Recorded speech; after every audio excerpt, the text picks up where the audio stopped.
Hello everyone, plant breeding के next part के अंदर अपन पढ़ने वाले हैं आज सिलेक्शन मेथड्स के बारे में। हमें जब भी प्लांट ब्रीडिंग करवानी होती है तो हमारा सबसे पहला और इम्पोर्टेंट काम तो ये होता है कि हम सिलेक्शन कैसे करें, क्योंकि जब तक हमारे पास में सही पेरेंट्स नहीं होंगे तब तक हमारी ब्रीडिंग प्रोग्राम है वो आगे नहीं चल सकती। इसलिए सबसे पहले सिलेक्शन करना बहुत जरूरी है। तो सिलेक्शन के अंदर क्या क्या चीजों का ध्यान रखा जाना चाहिए, 4 तरीके के सिलेक्शन मेथड्स होते हैं वो देखेंगे। और उससे पहले प्लांट ब्रीडिंग के मैं टाइप्स बता देता हूं आपको। हमारा आज का मेन टॉपिक है वो रहेगा selection methods. Selection methods. Selection का मतलब सिंपल सा है कि हमें बेटर से बेटर प्लांट्स को सेलेक्ट करना है। जो प्लांट्स दिखने में अच्छे हो, जिनमें प्रोडक्शन ज्यादा हो रहा हो, जो डिजीज रेजिस्टेंट हो, हर तरीके से बेहतर प्लांट्स को सेलेक्ट करना ही हमारा मकसद है। अब इन प्लांट्स को सेलेक्ट करने के लिए हमें क्या करना है वो अपन यहां पे देखेंगे मेथड्स के अंदर। उससे पहले मैं आपको बताता हूं 6 तरीके के प्लांट ब्रीडिंग मेथड्स। पहले अपन बात करते हैं प्लांट ब्रीडिंग मेथड्स की।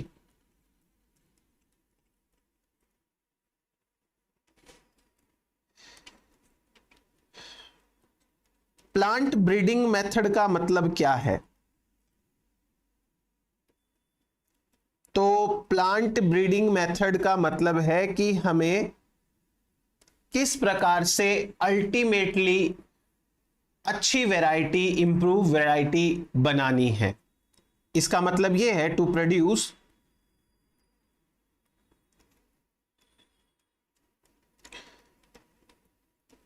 Better variety. अच्छी वैरायटी है वो प्रोड्यूस करना है। इसके लिए 6 तरीके के सिंपल मेथड्स होते हैं या 6 वेज होते हैं। 6 तरीके हैं और ज्यादा डिटेल में जाने की जरूरत नहीं है क्योंकि आपको वैसे ही समझ में आ जाएगा। पहला, अच्छी वैरायटीज लाने का एक तरीका है सिंपल इंट्रोडक्शन।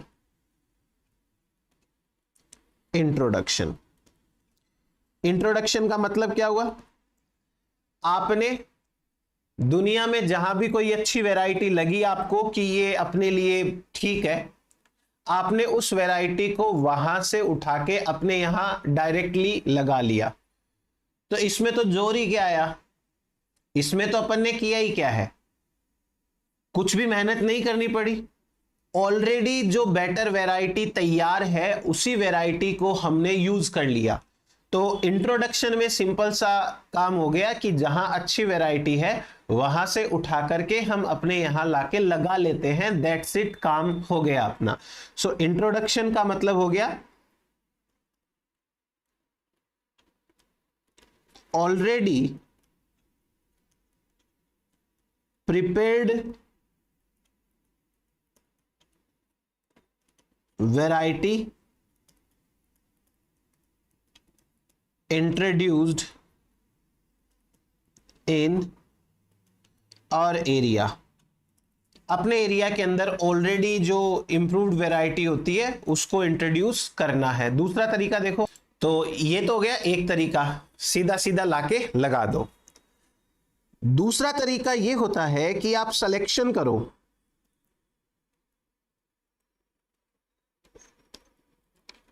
मैं ये तो आपको बताने वाला हूं, आज का हमारा जो मेन टॉपिक है वो तो ये सेकंड वाला ही है।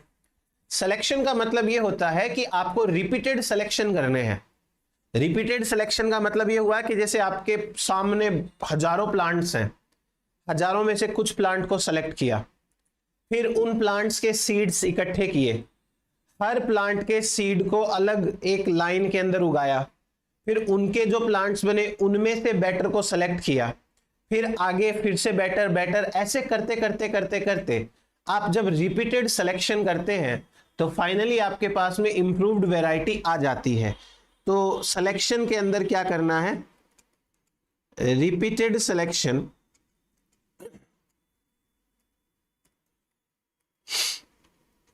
to get improved varieties। ये अपन बाद में बात करेंगे, अभी तो इसको एक बार छोड़ दो। तीसरा हमारे पास में तरीका है हाइब्रिडाइजेशन का। हाइब्रिडाइजेशन कराओ। हाइब्रिडाइजेशन तो आप समझ ही गए, और आगे अपन अगले चैप्टर के अंदर ये हाइब्रिडाइजेशन वाले पे भी ध्यान देंगे, कैसे करवाना है।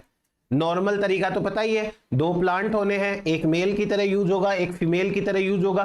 जो प्लांट फीमेल की तरह यूज होगा उस प्लांट के अंदर हमको ध्यान रखना है, फ्लावर आते हैं तो एंथेसिस करनी है, मतलब एंथर्स को हटा देना है। फीमेल फ्लावर को बटर पेपर के जो बैग होते हैं उनमें पैक करना है, फिर अपनी मर्जी के पोलन ग्रेन डालने हैं। वो सारा तरीका है, यहाँ पे अपन बाद में पढ़ेंगे। तो ये हाइब्रिडाइजेशन एक तरीका है। चौथा तरीका है म्यूटेशंस क्रिएट करो। म्यूटेशंस, अब म्यूटेशंस क्रिएट करने के लिए हमारे पास में वापस वही बात, कई तरीके हैं। केमिकल से करोगे या कोई फिजिकल रेडिएशन से करोगे। अब म्यूटेशन के अंदर अच्छी चीज ये भी है कि सही म्यूटेशन हो गया तो हमको एक ही बार के अंदर हमारा मनचाहा प्लांट मिल जाता है, लेकिन सही म्यूटेशन हो जाए इसकी कोई गारंटी नहीं है। तो चांस भी है कि भाई बहुत सारे प्लांट्स खराब भी होंगे। ऐसे करके म्यूटेशन कराना है और अच्छी वैरायटी बनानी है, सिंपल, और कुछ भी नहीं इसके अंदर। चौथा है पॉलीप्लॉइडी। पॉलीप्लॉइडी, अब इसमें आप एक चीज समझो खाली, बहुत बार ऐसा होता है कि कोई प्लांट स्पीसीज के अंदर प्रोडक्शन उसके प्लॉइडी लेवल पे डिपेंड करता है। जैसे आप सबसे सिंपल एग्जांपल समझो, बनाना, केला। जो नेचुरल केला होता है ना, एकदम नेचुरल, वो इतना सा होता है बस, और उसमें भी बीज भरे रहते हैं। जैसे अमरूद खाया अपन ने, अमरूद के अंदर कैसे बीज आते हैं ना, वैसे के वैसे बीज उस ओरिजिनल बनाना के अंदर भरे रहते हैं। वो 2N होता है। अपन जो बनाना खा रहे हैं ना, वो 3N है, 6N है। तो बनाना की साइज भी बड़ी है, खाने वाला पार्ट है वो भी बड़ा है, और सीड भी नहीं है। तो बनाना जो स्पीसीज है उसके अंदर प्रोडक्शन डिपेंड कर रहा है प्लॉइडी लेवल के ऊपर। तो कई बार हमें ऐसा भी करना पड़ता है कि हमारे प्लांट वैरायटी को इंप्रूव करने के लिए उसका प्लॉइडी लेवल इंक्रीज करना है। सो प्लॉइडी लेवल में कई बार क्या होता है,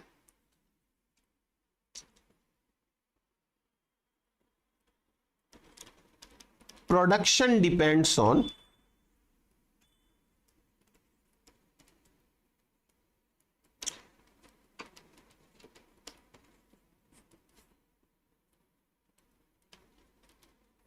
प्लॉइडी लेवल ऑफ स्पीसीज। हमेशा तो नहीं, पर कई सारी फसलों में, कई सारे क्रॉप प्लांट्स के अंदर ऐसा होता है। और एक छठा तरीका है genetic engineering. Genetic engineering, genetic engineering समझ गए, रिकॉम्बिनेंट डीएनए टेक्नोलॉजी। आपको क्या करना है, डिजायर्ड जीन लेना है, उसको वेक्टर में डालना है, वेक्टर को होस्ट में डालना है कोई बैक्टीरिया में, उस बैक्टीरिया को आपको प्लांट में डालना है। हो सकता है कि वो डिजायर्ड जीन प्लांट के जीनोम में इंट्रोड्यूस हो जाए। तो ये एक और तरीका है जिससे हम कर सकते हैं प्लांट ब्रीडिंग और एक इंप्रूव्ड वैरायटी बना सकते हैं। तो इन 6 में से अभी हम डिस्कस करेंगे सिलेक्शन के बारे में। तो हमारा नेक्स्ट टॉपिक है सिलेक्शन मेथड्स।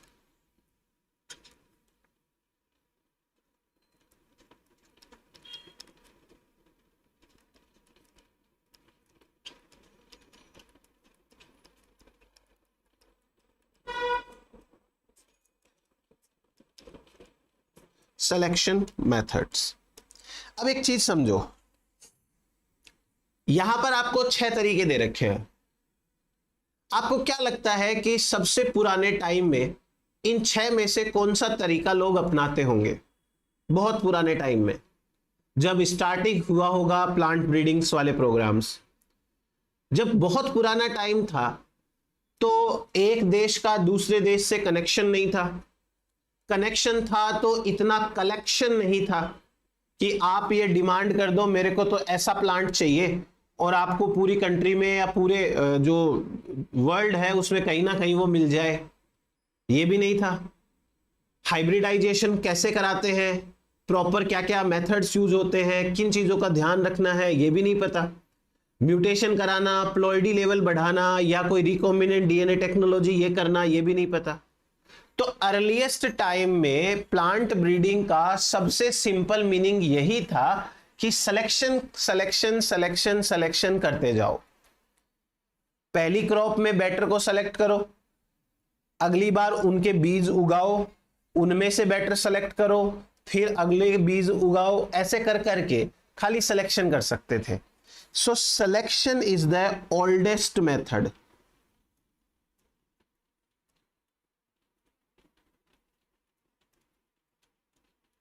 ये ओल्डेस्ट मेथड है और ये होता है दो टाइप का मेनली।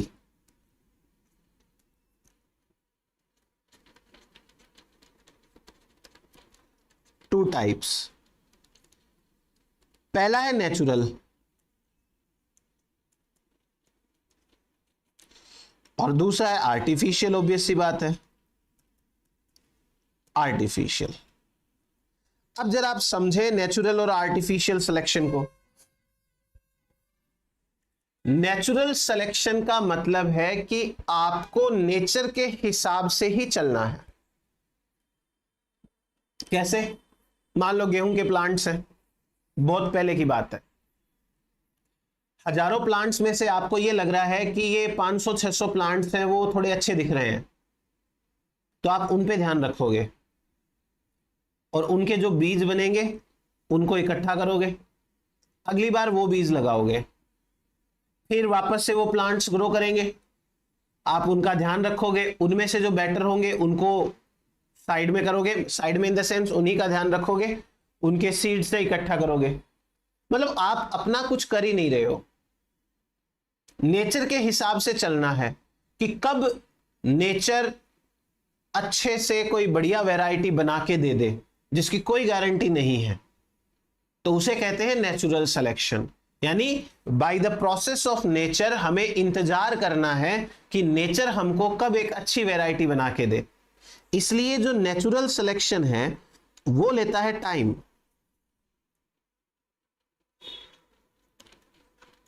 ये है एक time taking process, time taking process. Artificial selection के अंदर क्या है? आर्टिफिशियल सिलेक्शन के अंदर आप अपनी मर्जी से जो बेहतर से बेहतर प्लांट्स हैं उनको सेलेक्ट करते हो, उसके बाद में उन्हीं के अंदर आप ब्रीडिंग करवाते हो, फिर वो जो प्रोजेनीज बनते हैं उनमें से बेटर प्रोजेनी सेलेक्ट करते हो, फिर अपनी मर्जी से ब्रीडिंग करवाते हो। कहने का मतलब आप जिसकी चाहो उसके साथ ब्रीडिंग करा करा के एक बेटर वैरायटी डेवलप करने की कोशिश करते हो। तो नो डाउट ये तरीका नेचुरल सिलेक्शन वाले तरीके से तो कम टाइम लेगा। गारंटी इसमें भी नहीं है कि आपको सही रिजल्ट, अच्छे रिजल्ट, डिजायर्ड रिजल्ट मिलेंगे, बट एटलीस्ट आप अपनी मन की तो कर सकते हो।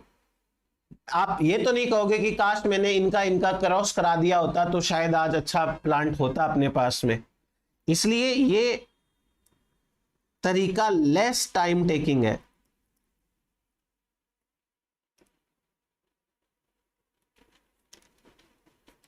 तो ये दो तरीके होते हैं। अब उसके बाद में 4 सिलेक्शन मेथड्स हैं।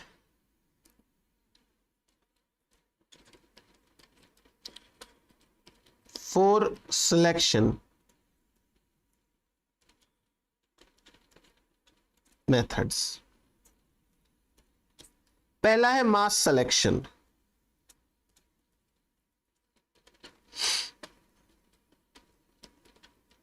दूसरा है प्योर लाइन सिलेक्शन,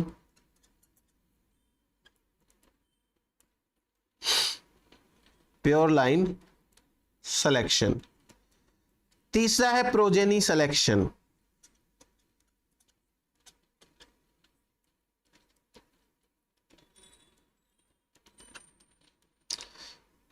चौथा है क्लोनल सिलेक्शन।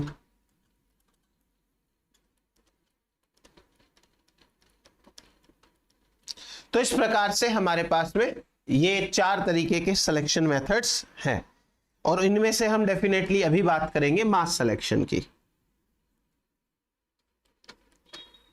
मास सिलेक्शन, ओके। अभी ना मैं आपको थोड़ा बहुत एक बार समझाता हूं, फिर अपन लिख के तरीके से बात करेंगे। देखो, मास का मतलब होता है बहुत ज्यादा लेवल के ऊपर आपको सेलेक्ट करना है। इमेजिन करो कि आपके सामने जो है वो एक फील्ड है और खेत है और उसमें गेहूं के बहुत सारे प्लांट्स लगे हैं, ठीक है। गेहूं के प्लांट्स लगे हुए हैं और ये कोई वैरायटी नहीं है, एकदम नॉर्मल से प्लांट लगे हुए हैं। अब आप अपने खेत का मुआयना करते हो, देखते हो उस खेत के अंदर कहां पर अच्छे प्लांट्स हैं, क्या है, कैसे है। तो आपको यह समझ में आता है कि या तो इधर वाले सारे प्लांट्स बहुत अच्छे हैं, उस साइड वाले, तो आपने क्या किया, उधर की साइड से 500, 1000, 2000 जितने भी आपको लगे सही, वो सारे प्लांट्स को देख लिया कि वो वाले प्लांट्स का ध्यान रखेंगे अपन। तो आप अपने खेत में एक लाइन बना दो, इमेजिनरी लाइन बना दो या कोई एक रस्सी बांध दो, कुछ भी कर दो, मतलब कि उधर वाले प्लांट्स बेटर हैं। अब चूंकि मैंने अभी थोड़ी देर पहले बोला था कि ये प्लांट्स नॉर्मल प्लांट्स है, कोई वैरायटी नहीं है, तो जो प्लांट आपने सेलेक्ट किए हैं वो सारे प्लांट परफेक्ट नहीं है, उनमें कई सारे प्लांट बहुत खराब भी हैं, ज्यादातर प्लांट अच्छे हैं, तभी आपने वो वाला स्लॉट सेलेक्ट किया, पर उसमें खराब प्लांट भी है, अच्छे प्लांट भी है। एक तरीका तो ये है। दूसरा तरीका आप अपने खेत में देखते हो कि यहां पे 50-60 प्लांट अच्छे हैं, वहां पे 50-60 प्लांट अच्छे हैं, उधर की साइड में 50-60 प्लांट, ऐसे करके वापस आपके पास में 500, 700, 1000 प्लांट्स हैं, वो आपने पैचेस में सेलेक्ट कर लिए कि खेत के उस कोने में 101 प्लांट अच्छे हैं, उधर वाले कोने में 100-200 प्लांट अच्छे हैं, इधर वाले कोने के अंदर 60-70-80 प्लांट अच्छे हैं, ऐसे कर करके। तो आपने उनके चारों तरफ कोई बाउंड्री बना दी अपने हिसाब से, उनमें भी अच्छे बुरे दोनों टाइप के प्लांट्स हैं। पर आपने क्या किया, बिना ज्यादा दिमाग लगाए एक मास लेवल पे बहुत सारे प्लांट्स का सिलेक्शन किया। अब जिन प्लांट का आपने सिलेक्शन किया है उन प्लांट के बीजों को इकट्ठा कर लोगे और सबको मिक्स कर लोगे। मिक्स करके अगली बार पूरे खेत में वही बीज उगा दोगे। वापस से आपके खेतों के अंदर ज्यादातर अच्छे पर कुछ खराब प्लांट्स भी उगेंगे। तो आपको फिर वही करना है, मास लेवल के ऊपर उनमें से कुछ प्लांट सेलेक्ट करने हैं, वापस उनमें कुछ खराब और ज्यादातर अच्छे प्लांट्स होंगे, आपको उनके बीज इकट्ठा करने हैं, मिक्स करके वापस अगले साल उगाने हैं। ऐसा रिपीटेड करते जाओगे ना, तो टाइम के साथ में खराब प्लांट्स कम होते चले जाएंगे और अच्छे वाले प्लांट्स हैं वो ज्यादा होते जाएंगे। अल्टीमेटली कोई आपको एक इंप्रूव्ड वैरायटी मिल सकती है। पर ये तरीका एफर्ट के मामले में तो इजी है, उसमें तो आपको ज्यादा क्या करना है, खेत के सामने ऐसे खड़े होना है और ऐसे करना है, वो प्लांट सही है, इससे ज्यादा आपको कुछ करना नहीं है। लेकिन बात यह है कि ये मेथड जो है वो बहुत ज्यादा टाइम टेकिंग है। आप ना तो अपनी मर्जी से क्रॉस करा रहे हो, ना आप अपनी मर्जी से प्लांट्स को डीसेलेक्ट कर रहे हो, तो आपके पास में मतलब आपको टाइम लगेगा एक परफेक्ट वैरायटी आते आते। इसे कहते हैं मास सिलेक्शन, सिंपल। अब मैं आपको अपने किताब के हिसाब से, नोट्स के हिसाब से चीजें लिखवा देता हूं, तो आप समझते जाओ, करते जाओ। Very first of all, mass selection दोनों टाइप के क्रॉप्स के लिए होता है, सेल्फ पॉलिनेटेड, क्रॉस पॉलिनेटेड। पहले तो मास सिलेक्शन का मतलब होता है selection of thousands of plants, इसे कहते हैं मास सिलेक्शन। अब ये मास सिलेक्शन दोनों टाइप के प्लांट्स के लिए होता है, for self pollinated crop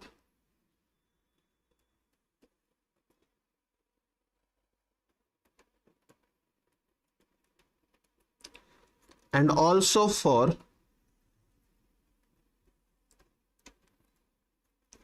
cross pollinated crops. Self pollinated crops के लिए भी होता है और क्रॉस पॉलिनेटेड क्रॉप्स हैं उनके लिए भी होता है। जो सेल्फ पॉलिनेशन क्रॉस वाली ये होती हैं, इनमें थोड़ा सा आपको टाइम ज्यादा ही लगेगा। जो मैंने अभी आपको पूरी प्रोसेस बताई ना, वो सेल्फ पॉलिनेटेड वाली थी।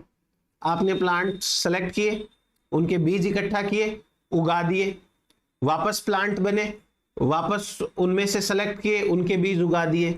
तो इन प्लांट्स के लिए ये तरीका लेस इफेक्टिव है और मोर टाइम टेकिंग है, मोर टाइम टेकिंग। जबकि क्रॉस पॉलिनेटेड प्लांट्स के लिए ये मोर इफेक्टिव है, मोर इफेक्टिव, और ये लेस टाइम टेकिंग है, लेस टाइम टेकिंग है। तो ये तो हुई बात अपनी दोनों टाइप की। क्योंकि क्रॉस पॉलिनेटेड में तो क्या करोगे, आपने एक बार तो मान लो 1000 प्लांट सेलेक्ट कर लिए, जब उनके बीजों को उगाया तो आपको पता चला इनमें कुछ खराब प्लांट्स भी है, आप उनका क्रॉस ही नहीं कराओगे। ना तो आप उनको मेल की तरह यूज करोगे, ना उनको फीमेल की तरह यूज करोगे। तो आपने एक तरीके से रिजेक्ट कर दिया ना खराब प्लांट्स को, आप खाली अच्छे अच्छे प्लांट्स को क्रॉस कराओगे। अब ऐसे में अगर उनसे बाई चांस खराब प्लांट भी बनते अगली बार, तो आप अगली बार उनको रिजेक्ट कर दोगे।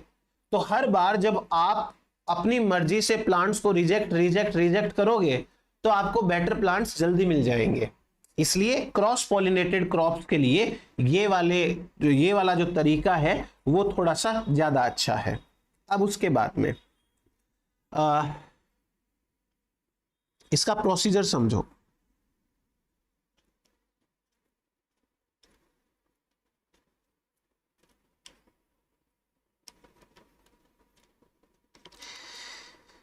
किस प्रोसीजर के ऊपर यह तरीका काम करता है? आपके पास में दो ऑप्शंस हैं। पहला ऑप्शन,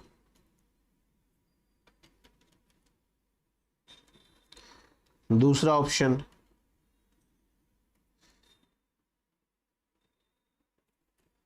पहला ऑप्शन यह है कि आपकी जो फील्ड है, उस आपकी फील्ड में आप एक साथ 500 से 1000 प्लांट सेलेक्ट कर लो।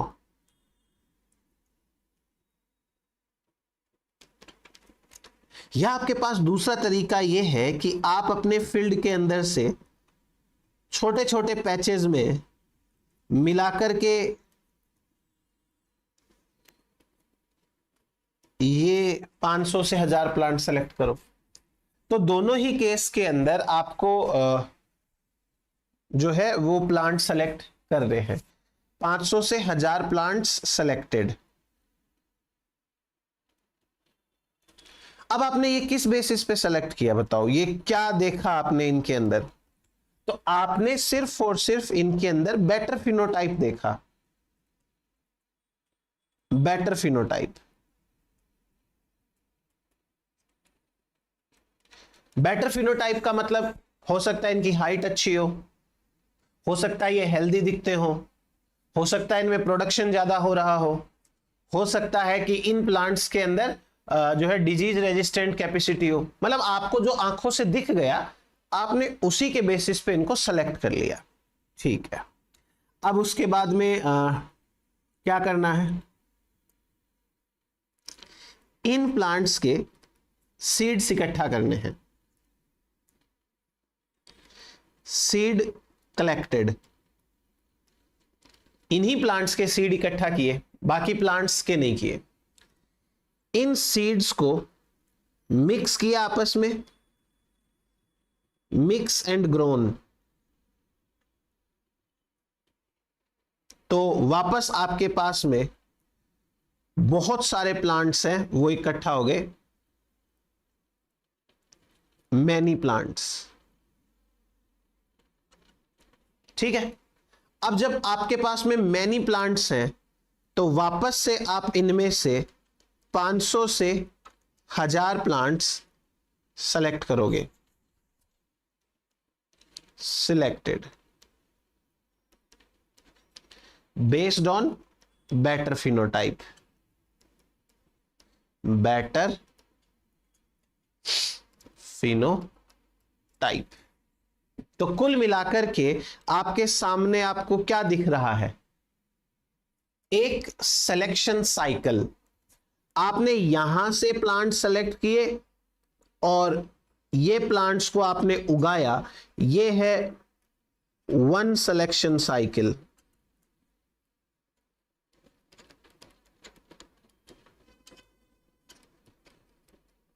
One selection cycle.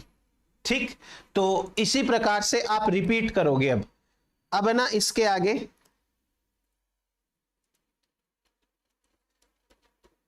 आप रिपीट करते रहो जब तक आपको बेटर प्लांट ना मिल जाए, तब तक आपको रिपीट करते रहना है। बस ये हो गया हमारा सिंपल सा प्रोसीजर। अब इस मेथड के एडवांटेज क्या क्या हैं?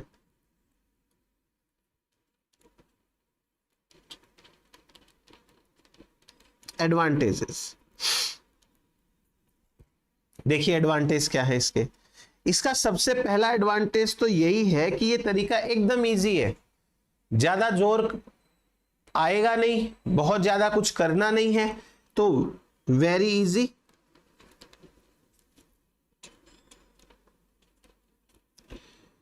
एंड सिंपल मेथड है।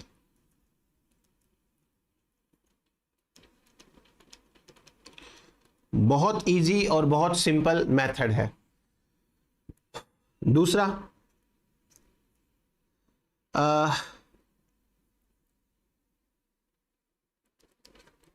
लार्ज स्केल ट्रायल्स नहीं चाहिए। लार्ज स्केल ट्रायल्स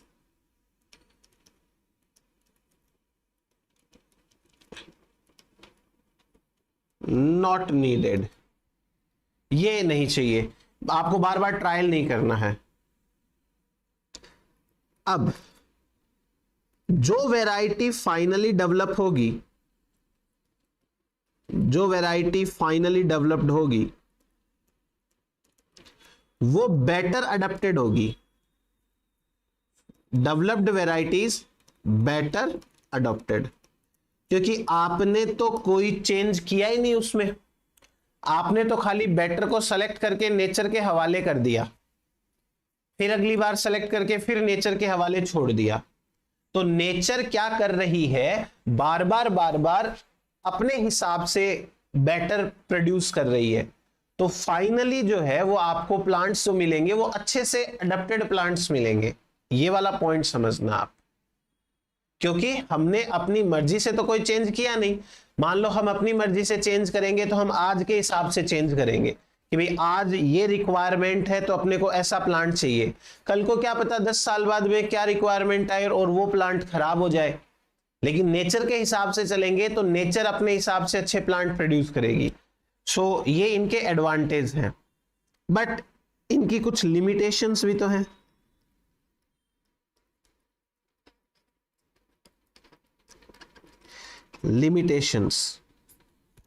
लिमिटेशंस क्या है? जैसे देखो, पहला लिमिटेशन ये है कि इन प्लांट्स के अंदर जिस कैरेक्टर को हम सेलेक्ट कर रहे हैं उसके अलावा जो दूसरे कैरेक्टर्स हैं वो एलिमिनेट हो जाते हैं। रीजन क्या है कि हम एक साथ सारे कैरेक्टर सेलेक्ट नहीं कर रहे। अपने को मान लो कि बेटर प्रोडक्शन चाहिए, तो हमने क्या किया? बेटर प्रोडक्शन वाले प्लांट को सेलेक्ट किया। बट बेटर प्रोडक्शन वाला प्लांट है वो किसी डिजीज को लेके ससेप्टिबल है, उसके जल्दी से कोई बीमारी हो जाती है। हमको तो बेटर प्रोडक्शन चाहिए, अगर वो सेलेक्ट करेंगे तो जल्दी डिजीज होने वाला दिक्कत भी होगा। तो डिजायर्ड कैरेक्टर्स के साथ में अनडिजायर्ड कैरेक्टर्स भी सेलेक्ट करने पड़ते हैं। ये सबसे बड़ा दिक्कत हो गया इनके साथ में। मान लो कोई प्लांट है, टॉल होता है, हमने सोचा कि चलो टॉल प्लांट है वो सेलेक्ट करेंगे। अब पता चला कि जो प्लांट टॉल होता है वो टॉल होने के बाद में जल्दी गिर जाता है, अब वो भी कैरेक्टर आएगा फिर। सो undesired characters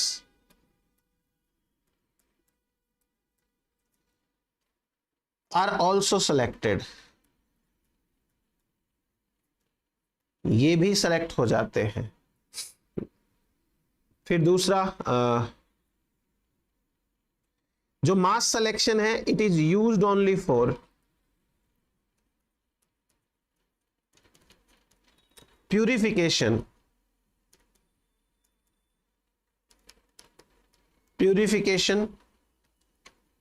and improvement of land varieties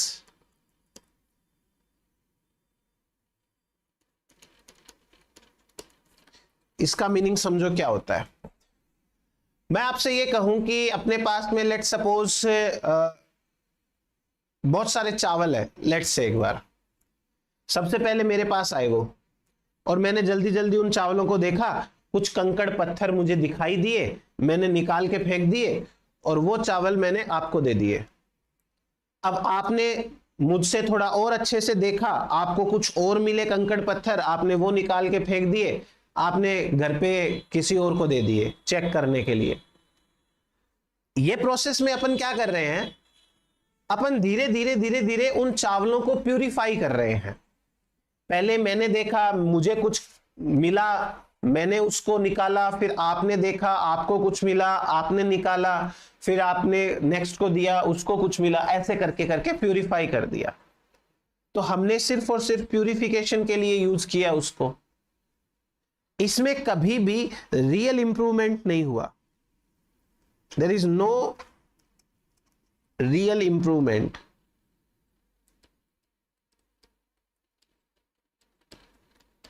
in pure line यानी होमोजाइगोट्स। इनमें प्योर इंप्रूवमेंट मतलब रियल इंप्रूवमेंट नहीं हुआ है, बस हमने खाली सेलेक्ट किया है, उसके बेसिस पे ये काम किया अपन ने। तो ये एक लिमिटेशन मानी जाती है। उसके बाद में यहां पे कोई नए रिकॉम्बिनेशन नहीं आएंगे, नो न्यू रिकॉम्बिनेशन,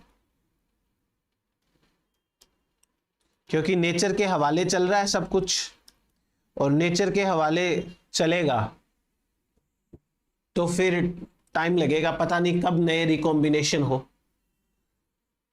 उसके बाद में अगर अपन इसको नेचुरल वे में सेल्फ पॉलिनेशन के लिए छोड़ते हैं तो अनवांटेड पॉलिनेशन भी होता है यहां पे, अनवांटेड पॉलिनेशन। तो ये उसके कुछ लिमिटेशंस माने जाते हैं। दूसरा मेथड देखो, प्योर लाइन सिलेक्शन।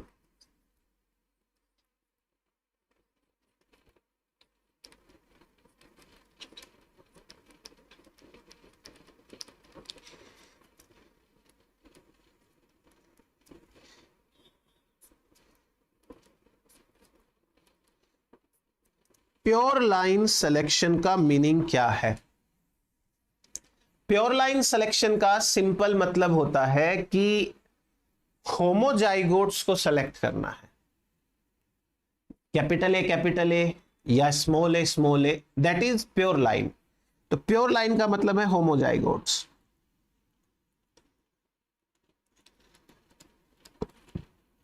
जैसे कैपिटल ए एंड स्मॉल ए, इसको प्योर लाइन कहते हैं।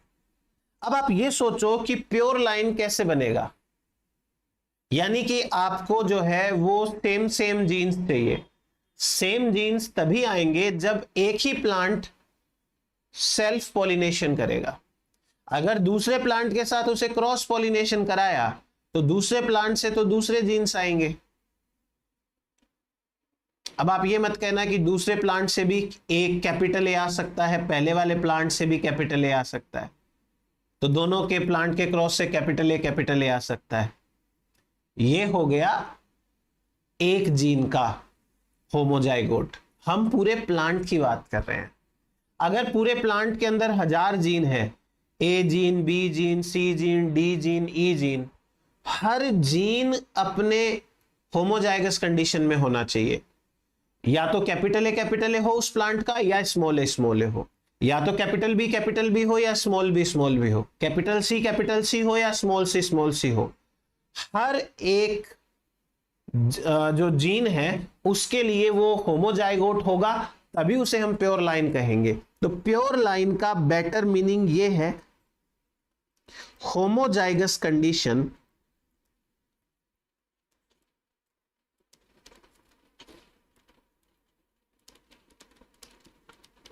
homozygous condition for every gene,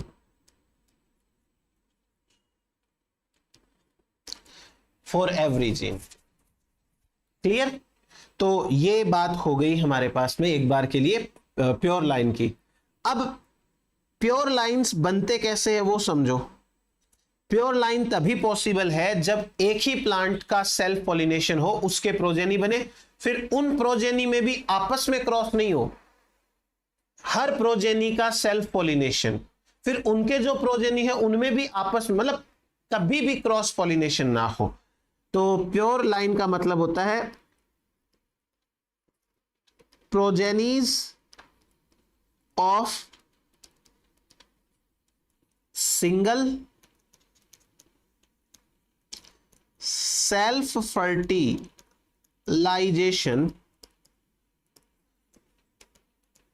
homozygous plant.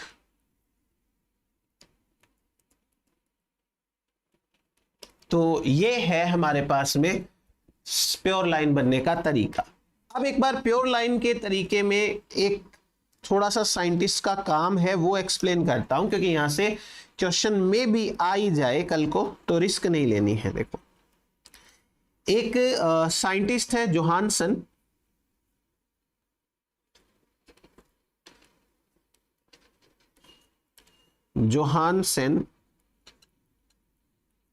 और इन्होंने 1903 के अंदर एक थ्योरी दी थी, उसे कहते हैं pure line theory.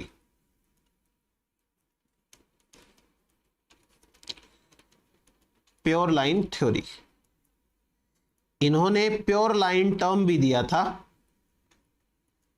Term pure line. और ये एक वैरायटी पे काम कर रहे थे, बीन्स की वैरायटी, जिसे प्रिंसेस वैरायटी कहते हैं, working on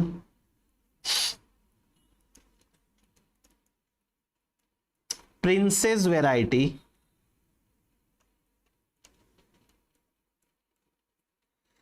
off beans, working on princess variety of beans. पहले तो आपने ये चीज है वो समझ लो। अब मैं आपको एक चीज समझाता हूं। देखो, इनका काम कैसे था। ये मान लीजिए एक खेत है और इस खेत के अंदर बीन्स की क्रॉप लगी हुई है।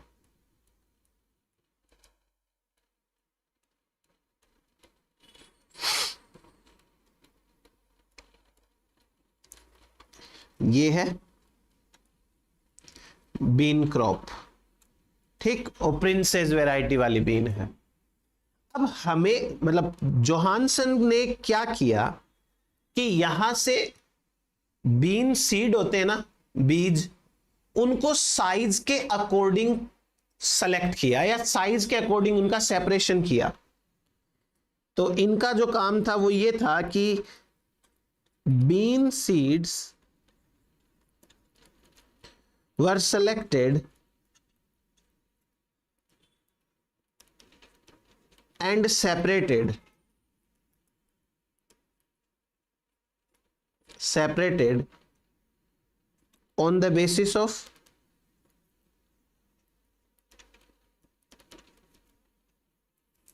size।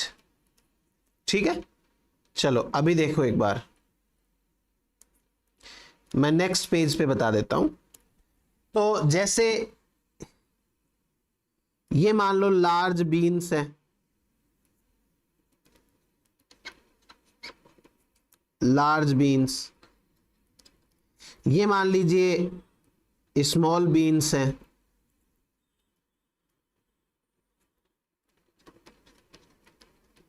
स्मॉल बीन्स, ऐसे ही अलग अलग साइज थी, इंटरमीडिएट ले लो, ऐसे ऐसे करके। ठीक, ऐसे टोटल 19 स्लॉट्स थे, 19, बड़े से बड़ा लेके छोटे से छोटा। जो लार्जेस्ट बीन है इनका वजन था 640 मिलीग्राम, और जो सबसे स्मॉलेस्ट है स्मॉल बीन, और मैं यहां लिख देता हूं स्मॉलेस्ट बीन, इसका वजन था 350 मिलीग्राम। ठीक, आपको ये वजन याद रखने की जरूरत नहीं, मैं तो आपको ऐसे ही समझा रहा हूं। ये है फर्स्ट स्लॉट और ये है सबसे 19th स्लॉट। अब ये क्या करते हैं, जो लार्ज बीन्स है इनको ग्रो कराया सेपरेट रो के अंदर, एक मिट्टी की लाइन बना दी, और उस मिट्टी की लाइन में सारे बीज हैं वो बड़े बड़े वाले थे। ग्रोन, ग्रोन, जब इनको ग्रो कराया तो इनके प्लांट्स बने। तो इस लाइन के अंदर सारे प्लांट्स लार्ज बीन वाले, इस लाइन के अंदर सारे प्लांट्स है वो स्मॉल बीन साइज वाले बीज के थे, ऐसे करके सबके अलग अलग। ठीक है, अब यहां से इन्होंने दो चीजें नोटिस करी। क्या नोटिस करी? If self pollinated,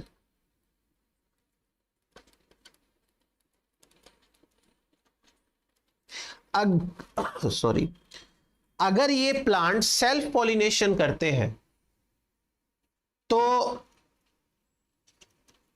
slot 1 produce only large seeds. मतलब अगर ये सेल्फ पॉलिनेशन करेंगे तो जो साइज के अपन ने बीन्स लगाए थे ना, उनके प्रोजेनी भी उसी साइज के होंगे। और यदि ये क्रॉस पॉलिनेशन करे, इफ क्रॉस पॉलिनेटेड,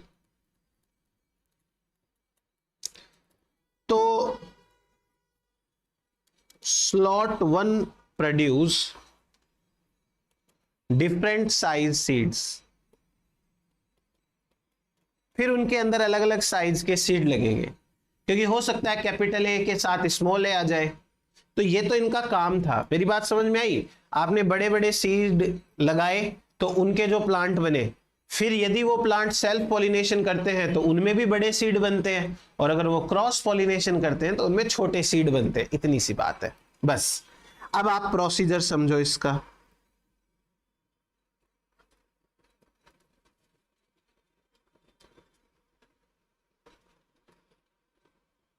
प्रोसीजर देखिए, प्रोसीजर के अंदर क्या करना है। सबसे पहले हमारे पास में एक खेत होगा, हमेशा की कहानी। अब उसके बाद में अब हमने क्या किया, यहां से इसे बोलते हैं बेस पॉपुलेशन।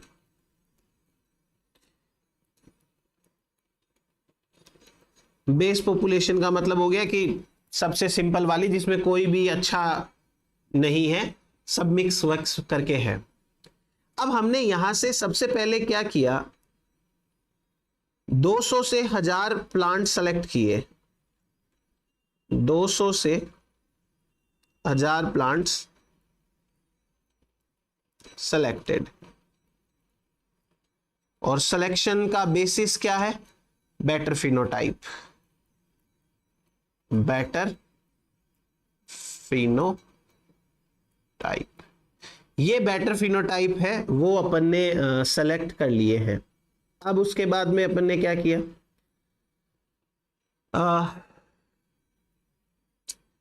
ये प्लांट्स हैं, इनके सीड कलेक्ट किए, seed collected separately. Separately collect करने का मतलब हो गया कि प्लांट 1 के सीड अलग हैं, प्लांट 2 के सीड अलग हैं, प्लांट 3 के सीड अलग हैं। ऐसे यदि आपने 1000 प्लांट किए हैं तो अलग अलग पॉलीथीन के अंदर आप सबके सीड डालोगे। ऐसा नहीं होना चाहिए कि एक साथ आपने मिक्स कर दिया, अभी मिक्स नहीं करना। तो ये आपने सीड्स को सेपरेट कर लिया। अब उसके बाद में क्या करना है, seed from each plant are grown separately.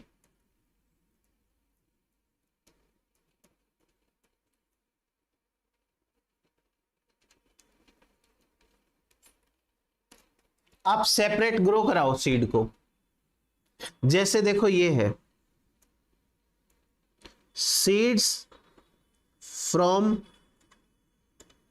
Plant 1, आपको इन्होंने इस लाइन में ग्रो करा दिया। ये है फ्रॉम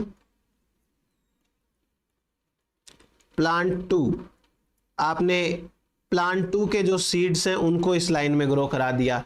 ऐसे ही 3, 4, 5, 1000 हैं तो हजारों तक के 1000 लाइन बनाओ अपने खेत में, और हर लाइन के अंदर एक पीछे वाला प्लांट था उसी के सीड्स होने चाहिए। तो ये काम आपको करना है, ठीक है।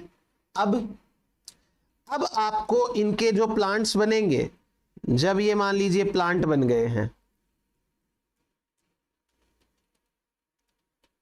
तो आपको ये करना है कि इन प्लांट्स में से बेटर प्लांट सेलेक्ट करने हैं। हर लाइन में से बेटर प्लांट को सेलेक्ट करना है। सो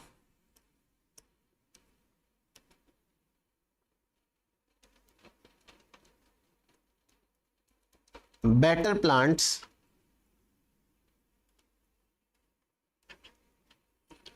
selected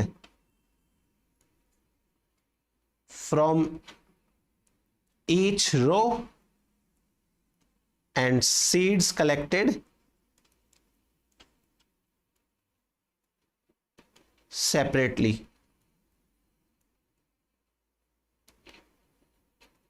सेपरेटली आप उनके सीड्स को कलेक्ट करोगे अभी,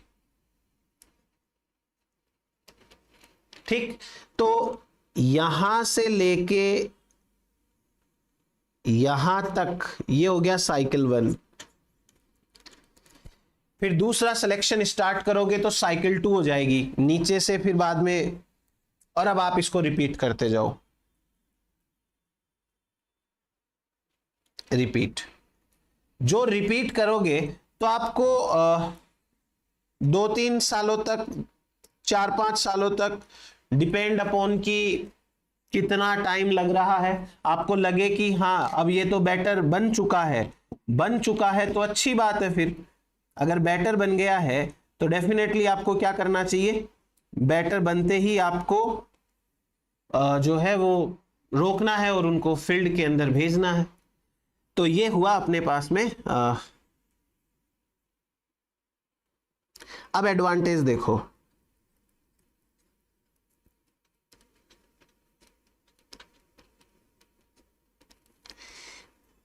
प्योर लाइन सिलेक्शन के क्या एडवांटेज हैं वो बात करनी है अपने को। प्योर लाइन सिलेक्शन के अच्छे एडवांटेज ये है कि यहां पे जो प्लांट है उसका सेल्फ पॉलिनेशन हो रहा है, तो इसका मतलब ये हुआ कि उसका कैरेक्टर तो आगे जाएगा। अब मान लो कि एक प्लांट के पास में 2 कैपिटल ए हैं, कैपिटल ए कैपिटल ए। अब चाहे ये प्लांट कितने भी गैमेट्स बनाए और कोई सा भी गैमेट फ्यूज हो, कैपिटल ए ही होगा उसमें।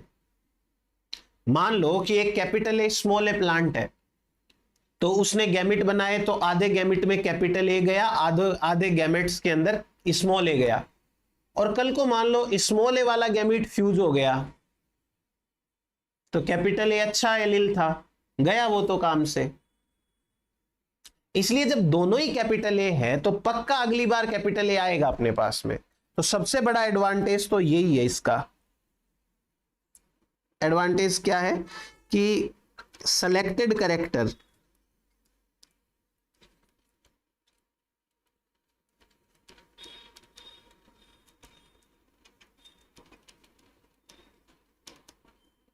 definitely pass into next generation।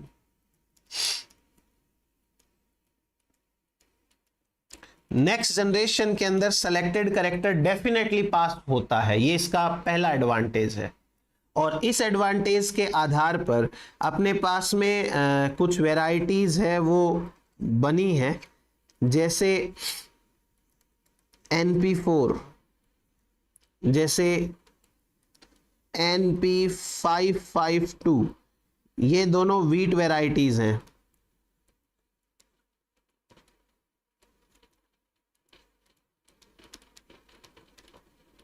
Wheat varieties जैसे T1 है, ये काउपी, और एक और T1 ही है, ये मूंग की वैरायटी है, मूंग। तो ये बेटर कैरेक्टर्स वाले हैं, इसलिए इनको सेलेक्ट किया गया है। दूसरा देखो, दूसरा एडवांटेज है, दूसरा एडवांटेज ये है कि जो इंट्रोड्यूस्ड वैरायटी है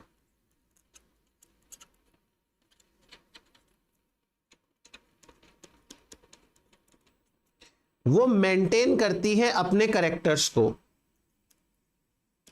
मेंटेन कैरेक्टर्स।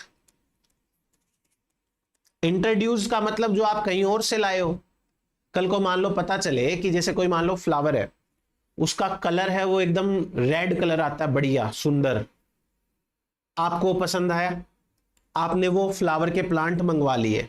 अब पता चला आपके एरिया में जब आपने उगाया तो उनका कलर थोड़ा सा हल्का हो गया और वो उतना सुंदर नहीं दिख रहा, दिक्कत हो गई। फिर क्या मतलब है?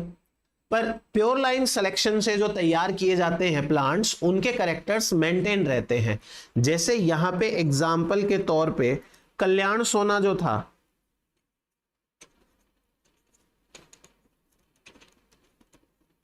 वीट वैरायटी है, ये अपने कैरेक्टर मेंटेन करती है जहां से भी आई है। एक और है शाइनिंग मूंग, शाइनिंग मूंग, ये वाला जो मूंग है वो चमकता है, मतलब शाइन करता है, एकदम से पॉलिश होती है, इसका शाइनिंग मूंग 1, ये मूंग वैरायटी है। तो ये तो नाम से ही दिख रहा है अपने को। फिर उसके बाद में नेक्स्ट कैरेक्टर देखो आप, नेक्स्ट एडवांटेज देखो,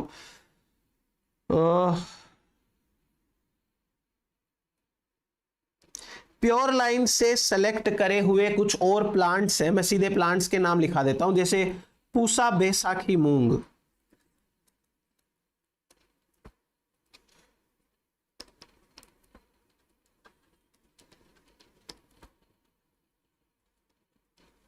पूसा बैसाखी मूंग,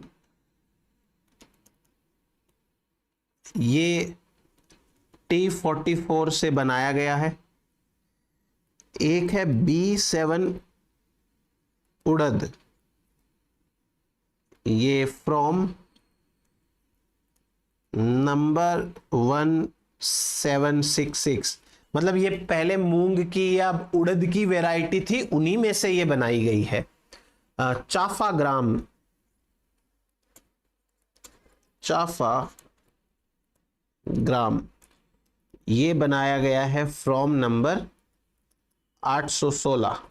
तो इस प्रकार से ये कुछ बेटर वेराइटीज तैयार करी हुई है। ये तो गए एडवांटेज इनके।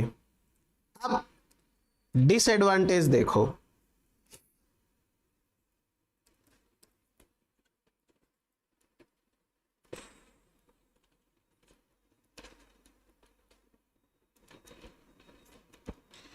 क्या क्या डिसएडवांटेजेस है इनके।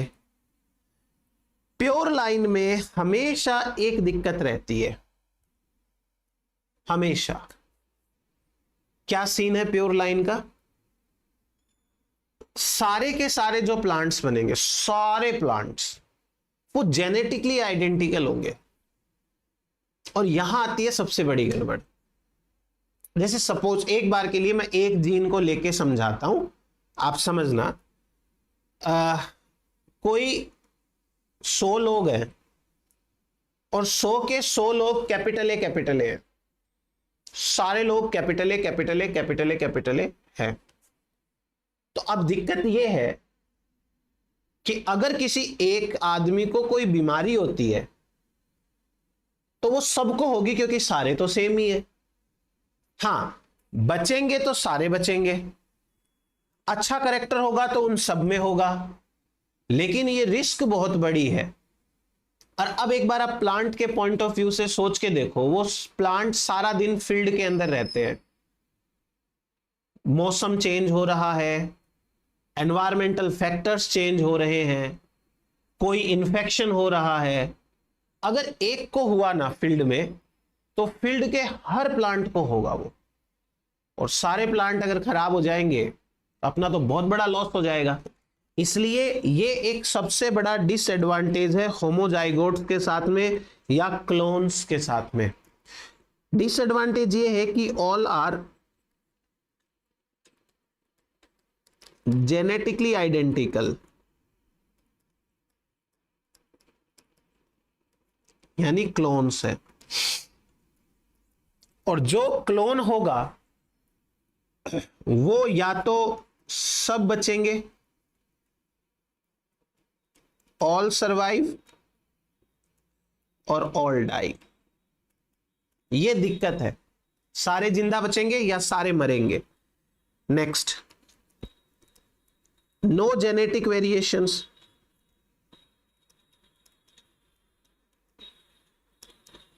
अगर जेनेटिक वेरिएशन नहीं होंगे तो लेस अडेप्टेशंस होगी। जेनेटिक वेरिएशंस नहीं है तो अडेप्टेशंस है वो बहुत कम है, और it takes more time than mass selection. चलो लिखा हुआ है बुक के अंदर तो मान लेना, ये मास सिलेक्शन से भी ज्यादा टाइम लेती है। तो ये हुआ अपने पास में। अब तीसरा मेथड अपन पढ़ते हैं प्रोजेनी सिलेक्शन का।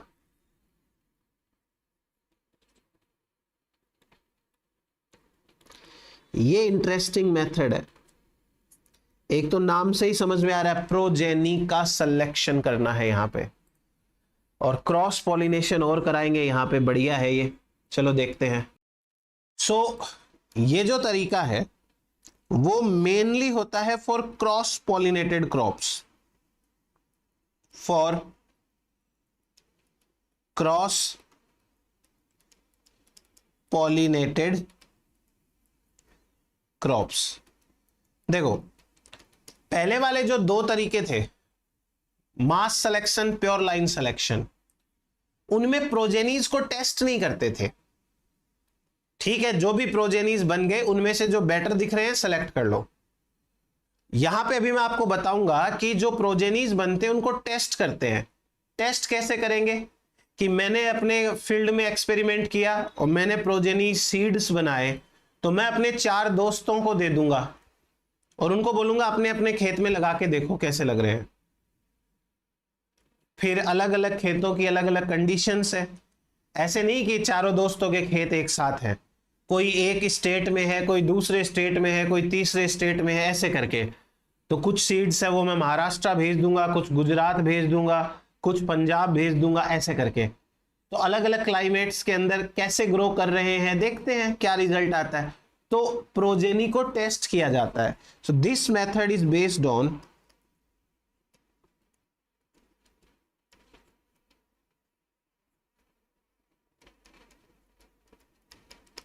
Testing of progenies. प्रोजेनीज. एक साइंटिस्ट थे जिनका नाम था हॉपकिंस. हॉपकिंस 1908 के अंदर इन्होंने यह तरीका डेवलप किया था. डेवलप्ड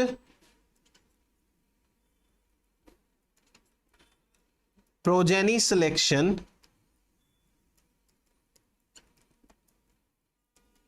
in maize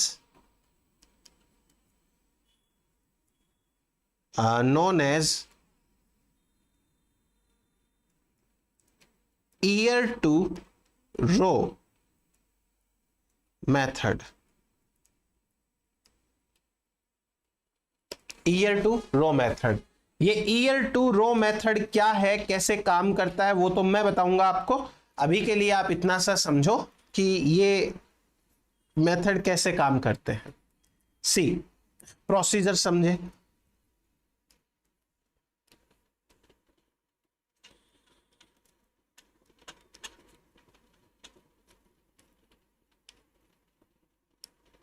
प्रोसीजर देखो क्या करना है. हमें क्या करना है कि एक फील्ड है,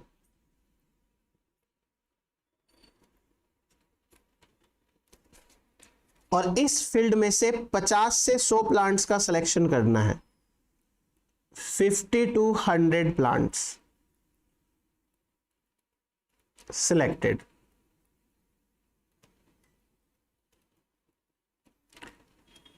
and cross pollinated.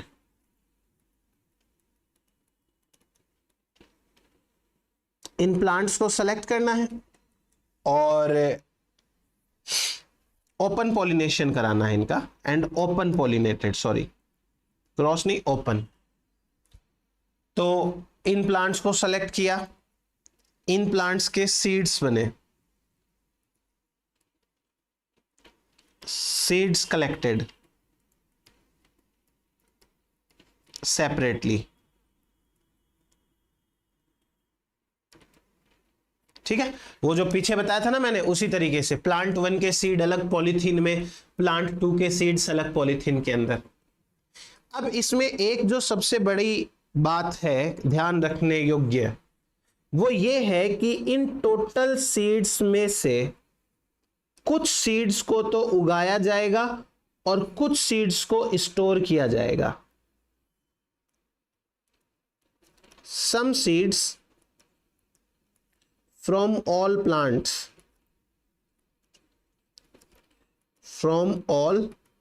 plants are grown. ठीक है, अब मैं दोबारा भी ये लिखूं तो आप समझ जाना कि हर प्लांट के कुछ सीड्स को, जैसे मान लो एक प्लांट पे 20 सीड है वो लगे, तो 20 में से 10 को उगा लो, 10 को इकट्ठा करके रखो. और सम सीड्स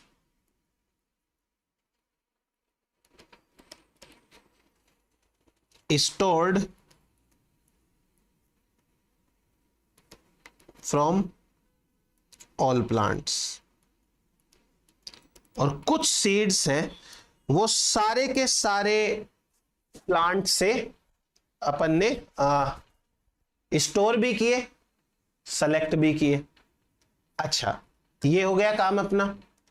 अब अपन क्या करें, जिन प्लांट्स को ग्रो करवाया है, जिन सीड को ग्रो कराया है, इन सीड से प्लांट बनेंगे.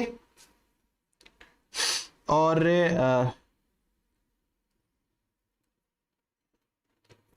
इन सीड से बन गए प्लांट्स, और इन प्लांट्स के वापस से seed collected.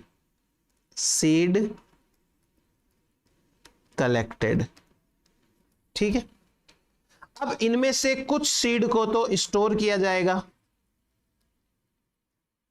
Some seeds stored और कुछ सीड्स को ग्रो किया जाएगा, सम सीड्स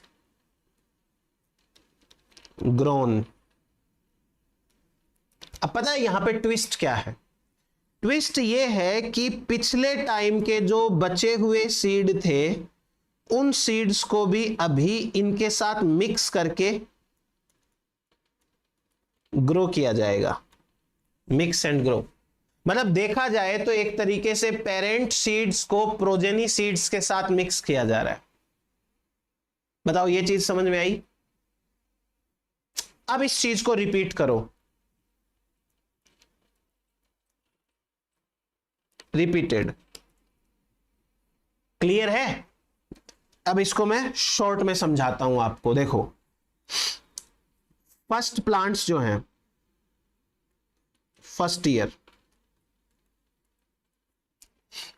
ईयर आपने 50 से 100 प्लांट सेलेक्ट किए, इनके सीड इकट्ठे किए, उन सीड्स में से कुछ को आपने ग्रो कराया और कुछ को आपने स्टोर किया। ठीक, ये हो गया सेकेंड ईयर। यहां पे ना एक और चीज ध्यान रखना, क्रॉप्स के अंदर ईयर का मतलब 12 महीने नहीं होता। ईयर का मतलब होता है अलग सीजन। जैसे आप कई बार क्या होता है कि एक ही जो प्लांट है वो एक साल में 2 बार उग सकता है, उसकी 2 फसल होती है, तो वो 2 साल हो गए उसके लिए। यहाँ पे एक साल का मतलब वो नहीं है कि भाई पहला साल फिर 12 महीने बाद दूसरा साल। यहाँ पे पहला सीजन उसके बाद दूसरा सीजन, तो दूसरा सीजन दूसरा साल होता है। खैर, तो आपने क्या किया, सेकेंड ईयर के अंदर कुछ सीड्स को ग्रो कराया। अब इन सीड्स को ग्रो कराओगे, वापस से प्लांट्स बनेंगे, वापस से इन प्लांट्स के सीड्स बनेंगे। अब इन सीड्स में से कुछ को स्टोर करोगे और कुछ सीड्स को क्या करना है आपको, इनके साथ में ग्रो कराना है। ये वापस से ग्रो कराया तो ये हो गया अपना थर्ड ईयर।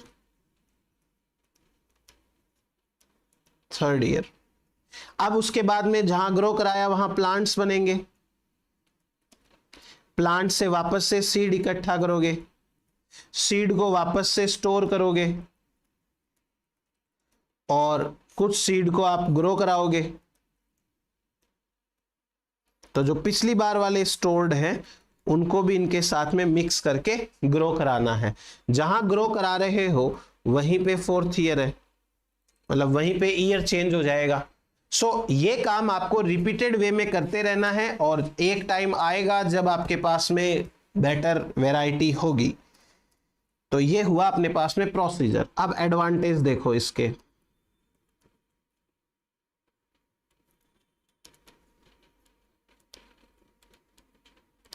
क्या फायदा ऐसे काम करने का? तो ऐसे काम करने का फायदा नंबर 1 कि प्रोजेनीज को एनवायरमेंटल बेसिस पे टेस्ट किया जाता है। Progenies are tested on environmental conditions. तो ये बेटर अडेप्टेड होती हैं, बेटर अडॉप्टेड। दूसरा,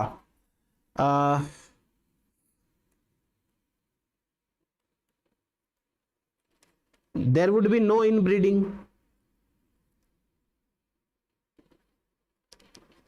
इनब्रीडिंग का मतलब सेल्फिंग। सेल्फिंग तो यहां पे होती नहीं है और सेल्फिंग यहां पे नहीं होगी तो जाहिर सी बात है कि भाई जो एक खराब कैरेक्टर्स आने का जो है वो चांस कम हो जाएगा। बस ये एडवांटेज में आएगा। और इसके डिसएडवांटेजेस क्या हैं? डिसएडवांटेजेस,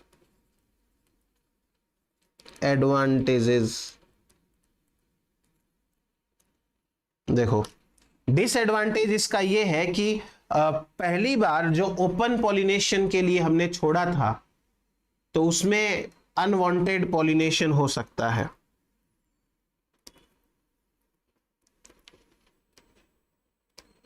अनवांटेड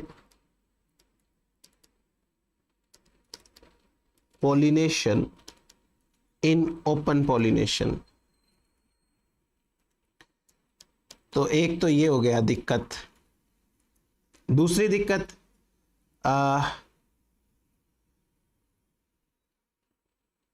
दिक्कत इसके अंदर ये लिखा है कि modifications of progeny selection make the task of selection complicated, procedure में बी कॉम्प्लिकेटेड, ऐसे लिख लो, प्रोसीजर में बी कॉम्प्लिकेटेड। हर प्रोसीजर कॉम्प्लिकेटेड ही होता है, ऐसा कोई एग्जाम में आपको पूछने वाला नहीं है बताओ कौन से सिलेक्शन का प्रोसीजर है वो कॉम्प्लिकेटेड होता है, तो सबका कॉम्प्लिकेटेड ही प्रोसीजर है ऐसे। तो चलो ये हुआ अपने पास में प्रोजेनी सिलेक्शन। अब चौथा और लास्ट सिलेक्शन है क्लोनल सिलेक्शन। Clonal selection. अब सोचो क्लोनल सिलेक्शन है वो क्या है, कैसे है, क्यों है। क्लोनल सिलेक्शन का मतलब क्लोन्स का सिलेक्शन, और क्लोन्स बनते हैं जहां पे एसेक्सुअल रिप्रोडक्शन होता है। एसेक्सुअल रिप्रोडक्शन के अंदर क्या होगा कि हर एक प्रोजेनी माइटोसिस डिवीजन से बना होगा। हर प्रोजेनी जो है वो अपने पेरेंट का और अपने दूसरे सिबलिंग का फुल आइडेंटिकल होगा, जेनेटिकली भी और मॉर्फोलॉजिकली भी। हाँ, मॉर्फोलॉजी में डिफरेंस आ सकता है ड्यू टू एनवायरमेंट चेंज। अब भाई मान लो कोई ज्यादा धूप में ग्रो करेगा, कोई कम धूप में ग्रो करेगा, तो थोड़ा सा एनवायरमेंटल फैक्टर की वजह से मॉर्फोलॉजी चेंज हो सकती है। सो क्लोनल सिलेक्शन होता है फॉर एसेक्सुअली ब्रीडिंग क्रॉप्स के लिए, गन्ना हो गया, आलू हो गया, इस तरीके के क्रॉप्स के लिए। इसमें यह होता है कि प्रोजेनीज जो है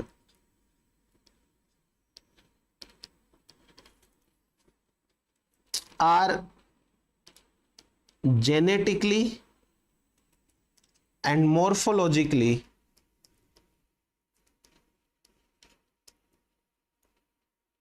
आइडेंटिकल, यानी क्लोन्स होते हैं ये। हाँ, ये बात जरूर है कि मॉर्फोलॉजिकल डिफरेंस हो सकते हैं, मॉर्फोलॉजिकल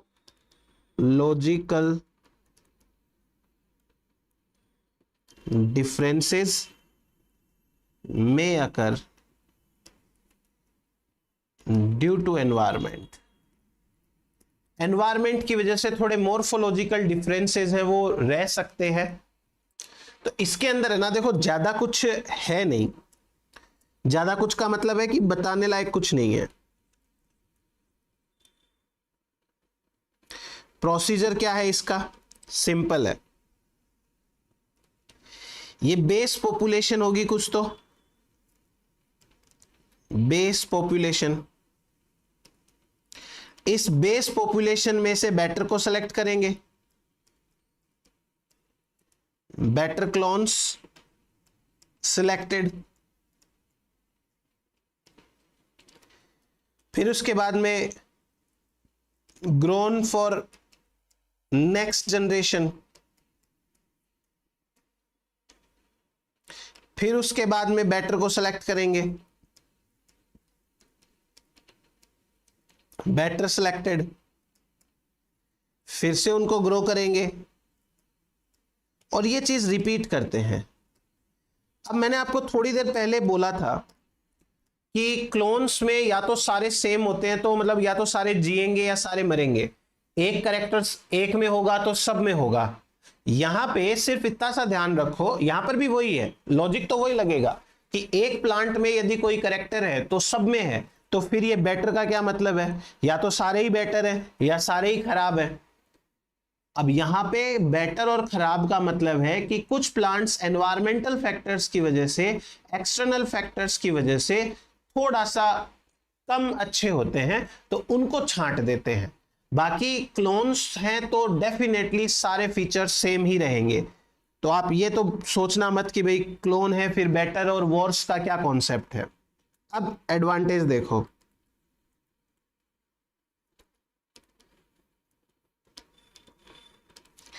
क्या क्या एडवांटेजेस हैं इन प्लांट्स में या इस मेथड के अंदर।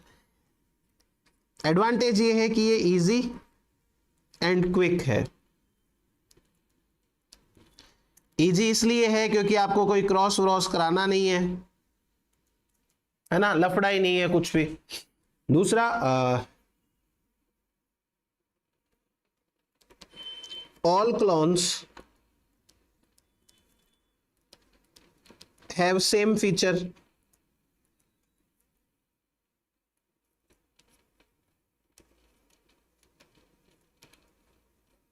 सारे क्लोन्स के अंदर सेम फीचर होंगे, और सेम फीचर होंगे तो आप समझ सकते हो कि कोई दिक्कत वाली बात नहीं है, अच्छी बात है ये तो। अब डिसएडवांटेज,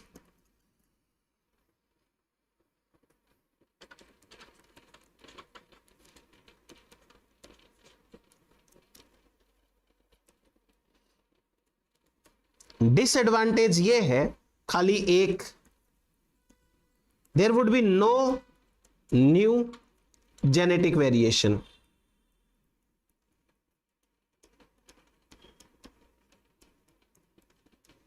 यहां पे कोई भी जेनेटिक वेरिएशन है वो नहीं आता।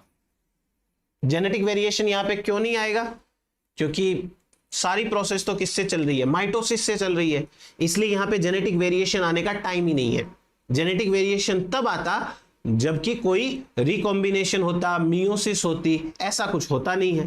तो ये हमारे पास में सिलेक्शन के कुछ मेथड्स हैं, ये आपको पढ़ने हैं। अपन नेक्स्ट लेक्चर के अंदर बात करेंगे कि किस प्रकार से प्लांट ब्रीडिंग करवाई जाती है, उनके मेथड्स के बारे में। चलिए अभी के लिए इतना ही, थैंक यू।